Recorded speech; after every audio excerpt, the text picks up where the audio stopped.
Zdravie. Súhlasím s Líviou Pavlíkovou, že Kotleba a daný narratív Kollár odoberajú hlasy vlastne republike. Tam určite budú nejako kúpení politicky alebo nejak zastrašovaní, však Daninko narratív má obojček, čo sa nechcem najprv priznať, že ja som mu aj trošku odhalil v komentoch, ale to je jedno. A Kotlebičko tam, čo dal ten príspevok 1488, neviem, či to až 4 razy nedal, tak kvôli tomu mu hrozí basa, tak kvôli tomu ho asi vydierajú, tak dodržuje pravidlo rozdeľuj a panuj, pretože dobre ví, že on už nemá v politike šancu, tak aj tak tam bude stále kandidovať a ohovárať republiku a odeberať zbytočné hlasy, akože ste úplní ubožáci, primitívy a v podstate vlasti zradcovia, chudáci. Daninko, ty máš tiež veľké slovo, daný narratív. Ty si sa naučil jedno cudzé slovo, narratív, a odtedy sa nevíš do kože mestiť, proste to stále používaš, v jednom príspevku to minimálne 5 razy spomeneš, narratív.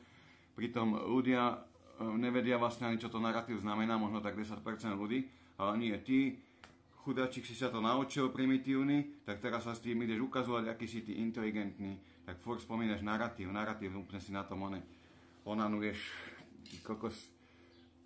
To mám najradšej takýchto oných inteligentov, čo sa naučia, a teraz to určite oni nebudú vedieť, tak budem to používať, aby som vyzeral inteligentný. Ešte si okulárky takto daj, šašo, počmaraný.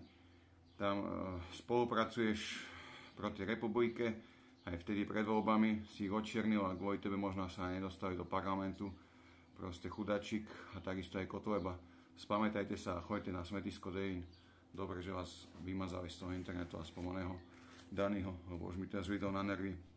Strašne alergicky, keď mu vláda oponuje aký názor, tam napíše normálny, že ak by sa mohol vylepšiť alebo robiť chybu, tak hneď na ho vyletí jak hysterický dilinko.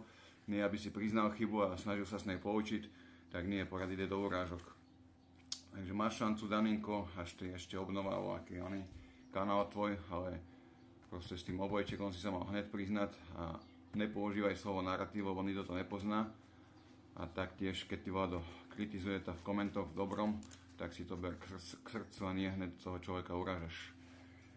No a Kotlebko, ty už vypadne na smetisko dejín, ty si nemal nikdy nazvať stranu Kotlebovci, a malo to byť normálne SNS, naše Slovensko, bez toho prívlastku Kotlebovci, lebo neviem, kto by sa chcel nazývať Kotlebovec. Kto? Však to je úplne nepríjemné, nejde to ani do uši. Proste to je ako aká sekta, proste nikto nemá rád, aby ho nazýval ako Kotlebovec. Takže ty si tamto svoje meno vôbec nemal dávať, že LS Kotleba, či jak to bolo.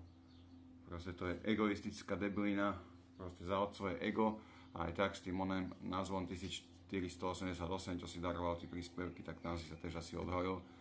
Takže volá, čo v tebe zle je. Proste si idiot a neodčiernuj republiku a odtáhni od tohoto preč a čuš v pozadí.